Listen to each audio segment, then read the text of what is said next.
Agora a gente vai verificar quais são as situações que podem ser estudadas com teoria dos jogos. O que eu quero aqui é que você esqueça um pouco que a gente só estuda jogos com teoria dos jogos, porque essa é a parte interessante, você estuda outras coisas com teoria dos jogos. Então, o primeiro exemplo que eu gostaria de colocar é o exemplo de uma montadora de veículos.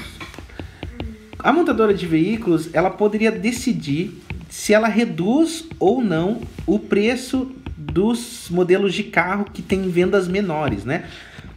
Geralmente tem poucas montadoras de automóveis no mercado, então quando você toma uma decisão dessas, isso tem consequências sobre as vendas das outras empresas. Note que trata-se de um jogo, porque tem um agente envolvido, que são as próprias montadoras.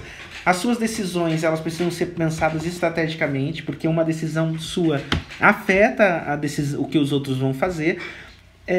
E existe uma racionalidade, porque existe um objetivo da empresa dela, no caso, aumentar a quantidade de vendas, né? Então veja que esse tipo de exemplo pode ser tratado como teoria dos jogos. Outro caso também que pode ser tratado, inclusive esses casos são casos que foram tratados pela teoria dos jogos, você pode falar sobre, por exemplo, a produção de petróleo. Como você deve saber, né, vários países não produzem a quantidade máxima de petróleo que eles podem produzir. Se isso acontecesse, o preço do produto provavelmente teria problemas muito graves. Então, existe uma estratégia para você sustentar o preço do produto. Então, geralmente, existem aqui um agente, que são os produtores de petróleo, existe uma racionalidade com isso, e uma estratégia própria. Então também pode ser um jogo quando você pensa a quantidade de cotas, né, que as pessoas precisam, por exemplo, respeitar numa determinada produção de petróleo.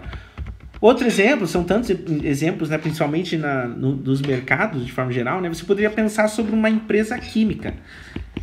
E essa empresa, ela quer saber se ela constrói ou não uma determinada fábrica.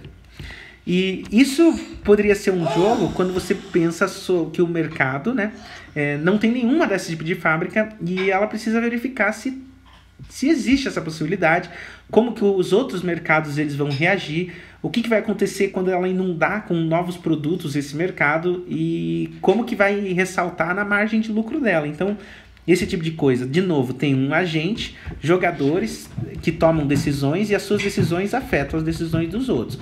Mesma coisa, por exemplo, quando uma empresa quer adquirir outra, né? Existem modelos de aquisição hostil de empresa, quando uma quer comprar outra, se vale a pena, se não vale a pena, o que a gente tem que fazer para impedir a aquisição, tudo isso são exemplos de jogos. Então, o que eu quero mostrar aqui para vocês é que todos esses exemplos, por mais que eles considerem outras coisas que parecem não ser jogos, como eles envolvem um agente racional que tem objetivos e toma decisões estratégicas, ele vai poder ser investigado a partir de teoria dos jogos, tá bom?